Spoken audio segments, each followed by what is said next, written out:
છું, નાનો થાય છું.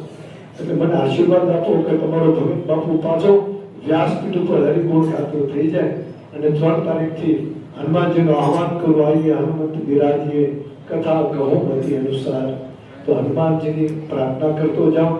અને બીજું કે ગયા વર્ષે પણ એક સહજ ભાવ હતો કે આ યાત્રા જે આપણી તિથિ ઉજવાય છે અને 4-5 દિવસની દૂર બહાર રાખીએ છીએ આપણે. હરેશભાઈ સાથે પણ મારે વાત થઈ હતી કે અયોધ્યામાં આપણે જવું જોઈએ. આપણો ગોલ બધે આખા દેશમાં ભ્રમણ કરો, યાત્રા કરો, બધું બરાબર છે. આપણો ગોલ તો અયોધ્યા કરવો જોઈએ સાહેબ, અયોધ્યા. કારણ કે જે રામનામ આપણે રાત દિવસ ભજીએ છીએ, 29 વર્ષ પૂરા થવા આવ્યા છે અને અયોધ્યા જો રામધૂન ન જાય તો ફટ કહેવાય ને સાહેબ. એટલે અયોધ્યાની વાત પાછો હરેશભાઈ કહે કે બધા પ્રોગ્રામો પછી કરો, પહેલા અયોધ્યા લઈ જાઓ. અયોધ્યા અને અયોધ્યામાં હરિનામ લઈએ, કારણ કે ભજન ભૂમિ છે. હું તો કથા કરી આવ્યો છું ભગવાનની પ્રતિષ્ઠા થઈ ગયા પછી, અને તમને ખુલાસો કરી દઉં કે અયોધ્યામાં એક રામ મંદિર નથી, અયોધ્યામાં 7000 રામ મંદિર છે. 7000 રામ મંદિર છે, ઘરે ઘરે મંદિરો છે. અને પાછી મજાની વાત તો એ છે કે એક મંદિરનું નામ જુદું જુદું છે. 7000 રામ નામ જુદા જુદા મંદિરો ત્યાં છે. આવું અયોધ્યાનું સાકેત ભૂમિ છે આપણી.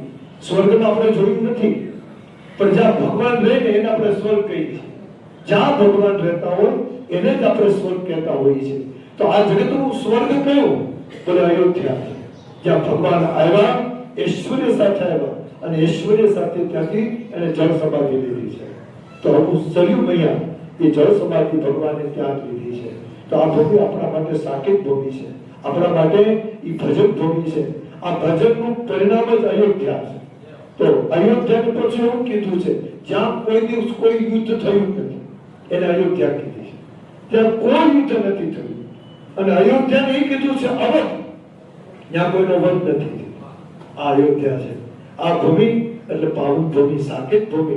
અને એમાં જેને થોડાક આપણે આરોગ્ય આવશો ને તો આપણું જીવન સાર્થક થઈ જશે. એટલે હું પણ પ્રાર્થના કરું છું ભગવાનને કે આપણે બધાએ, અને મેં હરેશભાઈને કીધું છે કે અયોધ્યા જાવ તો હું તમારી યારે 5 દી આવવાનો છું. કારણ કે આપણા માટે તો બધું એ જ છે, અયોધ્યા છે. તો અયોધ્યાની અંદર આપણો એક સંકલ્પ પણ કરીએ કે ત્યાં આપણી રામધૂન જાય અને ત્યાં આપણે 5 દિવસ હરિનામ સંકીર્તન. હવે તો ભગવાનનું પૂર્ણ મંદિર થઈ ગયું છે. પહેલા તો કાંઈ કે અધૂરું હતું, હવે તો ધર્મની ધજા ચડી ગઈ છે સનાતનની. તો આપણે ત્યાં ભગવાનના રામ દરબારના દર્શન કરશું, 12 સ્વરૂપના પણ દર્શન કરશું. હવે તો વિવિધ બધા લોકોની મૂર્તિઓ પણ ત્યાં આવી ગઈ છે. તમામ સંતોની, વાલ્મીકીની આવી ગઈ છે, આદિ છે. માણસના જેટલા સંતો છે એ બધાના દર્શન ત્યાં આપણે. પછી નીચે અંડરગ્રાઉન્ડની અંદર આખું રામચરિત્ર માને છે કે તમે પરિક્રમા કરો ને એટલે આખી રામાયણની પરિક્રમા થઈ જાય. આવું સુંદર અયોધ્યા ધામ, એ ધામની અંદર આપણે બધાને જવા માટે મોટો સંકલ્પ લઈને જવું છું કે આજ હરેશભાઈને કહી દેવું છે કે હવે તમે આ ગોઠવી નાખો, ગોઠવી કરો, હવે આ ગોઠવી નાખો. હવે અમારી જરૂરનો અંત આવી ગયો છે એટલે આપણે બધા ત્યાં પર મોટી રીતે પહોંચીએ અને આપ સૌ પર ઠાકોરજીની કૃપા રહે. પણ ઓલું મેં કીધું ભૂલતા નહીં, 2 જણાને લઈને રવિવારે તો આવજો. તમે તો આવજો જ, હા અહીંયા તમે તો આવજો જ, પણ બીજા 2 બહેનોને, બીજા 2 ભાઈઓને તમે લેતા આવજો. બાકી 300-400 છોકરાઓ 5-10 વર્ષમાં તૈયાર કરી તમને બીજા મોકલવાનું છે. તે વિશ્વ સભામાં તમારા બાળકોને ત્યાં મોકલજો, તમે અહીંયા આવજો. તમારા છોકરાને હું હાથું, તમારે કઈ ભજન કરી તમારા બાળકોને હું હાથું અને હિંચકા નાખવા જાય એને મૂકી દેજો. એના હિંચકા નાખે પણ તમે ધૂનમાં આવજો સાહેબ. એટલે આપ સૌને વિનંતી કે આપ બધા આવજો. આજે પ્રસાદનું પણ સુંદર આયોજન કર્યું છે, એમાં બધા પ્રસાદ પણ લેજો. આપ સૌના હૃદયમાં વસતા મારા ઠાકોરજીને જય સિયારામ. જેવી જોરથી તો બોલો જય સિયારામ. ત્યાંથી તૈયાર થઈ મારી ઈચ્છા છે કે મોટા થાય એટલે રામધૂનમાં લઈ આવે. બાળપણમાં જે શિક્ષણ આપવાનું છે આધ્યાત્મનું એ ખેમનાથી અપાય અને બાળક મોટો થાય એટલે ભગવાન સાથે જોડાય જાય.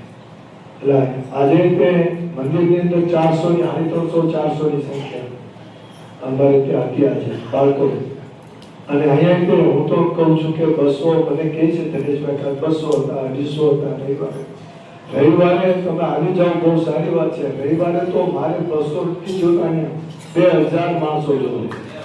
2000 આ નગરી યાત્રા જ્યારે નીકળી એમણે ત્યારે આપણે 150-200 હતા પણ 2000 માણસ નીકળે એવો આપણે સંકલ્પ લઈએ. એ માટે તમામ ભાઈઓ બહેનોને એક વિનંતી કરું કે થોડી તબિયત નાજુક હતી પણ રામજીની કૃપાથી હરિનામના પ્રતાપથી એક નવું જીવન લઈને તમારી પાસે આવ્યો છું. તો મોટી ઘાત નીકળી ગઈ એટલે ઘાત રામજી કાઢી જ નાખી.